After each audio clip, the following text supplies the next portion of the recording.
Rembrandt knew what it was like to be rich and live a lavish lifestyle. He also knew what it was like to go bankrupt and lose the lot. He painted the parable of the rich fool, which now hangs in the Berlin Museum. This work is based on a story where Jesus said, "Life does not consist in the abundance of things." So let's take a look at the painting. Here we find a rich man thoughtfully examining one of his golden coins. It's night time, and the room is illuminated by a single candle. We see papers and Hebrew books stacked all around him. Now, when Rembrandt painted this, a stack of books was a symbol of pride.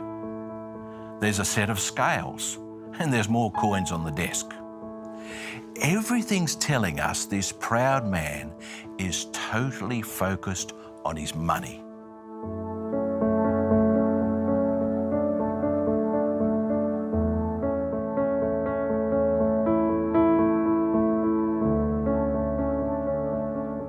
So let's delve into the story. Jesus told his listeners about a man who grew a bumper crop of grain. The trouble was, he had nowhere to store it. So instead of helping other people, he decided to build bigger barns.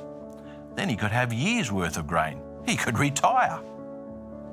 In this story that Jesus told, there are 11 references to how this rich fool focused on himself. He said, "What shall I do since I have no room to store my crops?" Jesus said, "You fool. Tonight you'll die, and who will get your money then?"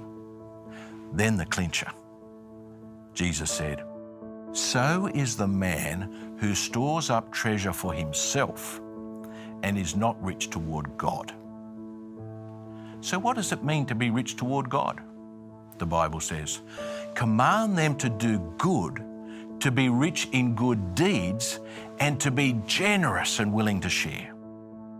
It's no wonder Augustine said, "The rich fool didn't realize the bellies of the poor were much safer storerooms than his barns." So what's the key message of this painting? Be content. It's much better to give than gather. After all, once you die, money's of no use. But living for God and helping other people, well, that's worth everything.